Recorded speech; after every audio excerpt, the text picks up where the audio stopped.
মানিকগঞ্জে গরু, খাসি ও সব প্রকারের মাছের দাম বেড়েছে। তবে মাহে রমজানের শুরুতে সবজির বাজার চড়া থাকলেও এখন ক্রেতার নাগালে চলে এসেছে। জেলার বাজারগুলোতে দাম কমে টমেটো 30 টাকা, আলু 15 টাকা, সেম 20 টাকা এবং বাঁধাকপি 20 টাকায় বিক্রি হচ্ছে। তবে সপ্তাহের ব্যবধানে পেঁয়াজের দাম কেজি প্রতি 5 টাকা বেড়ে 30 টাকায় বিক্রি হচ্ছে। দর্শক, এ বিষয়ে বিস্তারিত জানাতে আমাদের সাথে যুক্ত হচ্ছেন সহকর্মী হাসান ফয়েজি। ফয়েজি, যেহেতু মানিকগঞ্জে বাজার দর চড়া, তো বাজার মনিটরিং প্রশাসন কি মাঠ তদারকি করছে কিনা?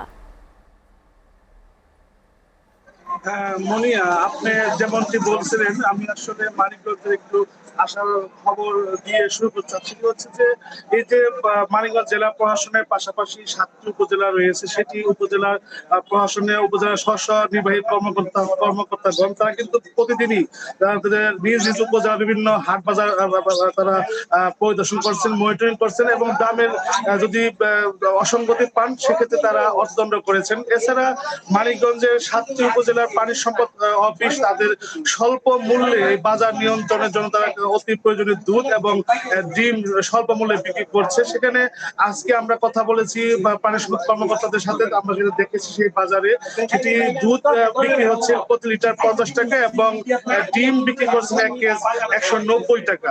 অপরদিকে মানিকগঞ্জ জেলা কিন্তু ঢাকার অত্যন্ত কাছের একটি জেলা এবং এই জেলাকে সবজির ভান্ডার বলে বিভিন্ন উপজেলা জেলায় বেশ পরিচিত রয়েছে। সেক্ষেত্রে মানিকগঞ্জের নিত্য প্রয়োজনীয় পণ্য খুবই দরপতন হয়েছে এবং হাতের নাগালে চলে এসেছে। আজকে মানিকগঞ্জে বিভিন্ন পাইকারি এবং খুচরা বাজার সাথে আমি কথা বলেছি, বিভিন্ন ক্রেতা বিক্রেতার সাথে, এবং মানিকগঞ্জের বাজার যেটি অবস্থান সেখানে আলু বিক্রি হচ্ছে আজকে 15 টাকা কেজি এবং টমেটো বিক্রি হচ্ছে প্রকার ভেদে 20 থেকে 30 টাকার মধ্যে।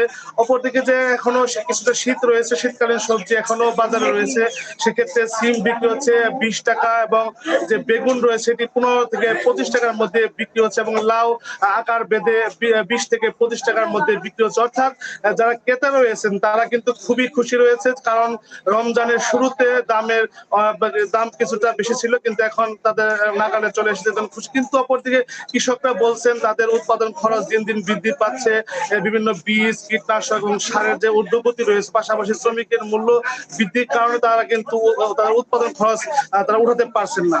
আর যে লেবুর যে বাজার রয়েছিল, যে মানিকগঞ্জে রমজানের শুরুতে 200 টাকা কেজি বিক্রি হলেও এখন 80 টাকা কমে সেই লেবু কিন্তু 120 টাকা বিক্রি হচ্ছে। অপরদিকে যে পেঁয়াজ রয়েছে সেটি কেজিতে 5 টাকা বৃদ্ধি পেয়ে আজকে 30 টাকা বিক্রি হচ্ছে। আর যে দেশি শসা সেটি 60 টাকা বিক্রি হচ্ছে এবং হাইব্রিড 40 থেকে 50 টাকার মধ্যে কিন্তু সেই শসা মানিকগঞ্জে পাওয়া যাচ্ছে। আর আমি ডিম ব্যবসায়ীদের সাথে কথা বলেছি এবং যারা প্রান্তিক কৃষক রয়েছেন তারা বলেছেন যে তাদের খামারে কিন্তু ডিমের দরপতনের কারণে দামটা কম পাচ্ছে, তাদের উৎপাদন খরচ হচ্ছে না।